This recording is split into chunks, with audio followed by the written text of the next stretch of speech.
मैंने कब कहा था कि तुम दूर चली जाओ, यूं छोड़कर तना अकेले मुझे कर जाओ। अब जरूरत नहीं किसी के सहारे की मुझे, तुम भी अब लौट के वापस फिर से। मैं अपनी जैकेटें थोड़ी खराब मंगाना शुरू कर दूं? इतनी अच्छी अच्छी जैकेटें पापा मंगाते हैं हमारे, आज भी कपड़े हमारे लिए इतने छांट छांट के लाते हैं बेचारे अच्छे से। कह रहे हमारा लड़का अच्छा लगना चाहिए, बचपन से उनका यही रहा, हमारा लड़का अच्छा लगना चाहिए, अच्छा लगना चाहिए।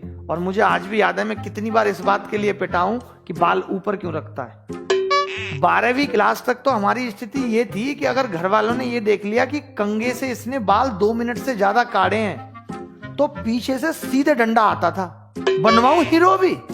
पता नहीं घर वालों को क्या लगता था कि अगर हमारा लड़का थोड़ा सुंदर बन के चला गया, 2-4 कन्याओं ने इसे देख लिया, जबकि हम ऐसे बाप हैं कि हमारा बेटा अगर कम सुंदर दिख रहा है तो हम कहेंगे बेटा अच्छे से जाओ, लोग तुम्हें देखें। मतलब अपोजिट है सीधा का सीधा। और हमारे माता पिता का क्या रहता था, अच्छा लग जाए।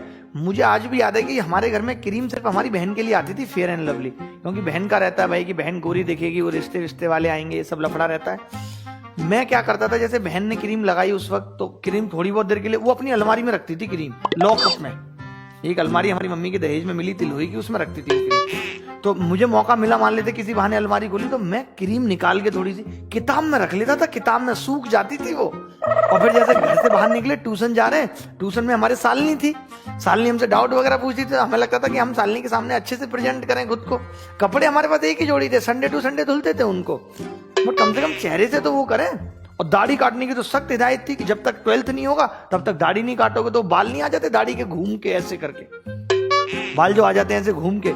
तो हम क्या करते थे, रास्ते में पानी से फिर उस क्रीम को मल के सूखी रहती थी, फिर मुंह पे लगा लेते थे। और वो भी फेयर एंड लवली, कोई बड़ी क्रीम हो। मतलब सालनी मुझे आज लगता है पहचान भी लेती होगी कि ये फेयर एंड लवली पोत के आया है। कुछ फायदा नहीं हुआ भाई तब, कुछ भी। 10th क्लास में ट्यूशन पढ़ते थे, स्कूल हमारा हमेशा बॉयज का रहा, कभी उसके अंदर महिलाएं नहीं थी। तो बड़ी ये दुख भरी कहानी है, मतलब जो मुझे लगती है। जब हम नए नए, मतलब 10th क्लास की बात है, जैसे किसी दिन सालनी नहीं आई ट्यूशन में तो हम भगवान से प्रे करते थे, हे भगवान सालनी को बुला दो ट्यूशन। हमारा कुछ भी नहीं था, वो बस हमसे सवाल पूछती थी और हमें अच्छा लगता था कि हम सीबीएसई बोर्ड के सवाल भी बता पा रहे हैं, क्योंकि हम हिंदी मीडियम के बेकार विद्यार्थी, तो हम बता पाते थे सवाल। फिर एक दिन क्या हुआ कि हम जैसे ट्यूशन से निकले, एक मोटा सा लड़का आया, 2 लड़के आए बाइक पे, हम तो खटारा सी साइकिल पे जाते थे। बोले सुन, आज के बाद तुझे इस बैच में ना देख लूं। हमारी इतनी हालत खराब हुई, 2 दिन तो हम ट्यूशन नहीं गए। तीसरे दिन हमने गुरुजी को कहा कि गुरुजी किसी और टाइम पे उनके घर जाके कि गुरुजी हमें सुबह के बैच में शिफ्ट कर दीजिए। कि वजह क्या है? मैंने कहा नहीं गुरुजी, सुबह में कर दीजिए।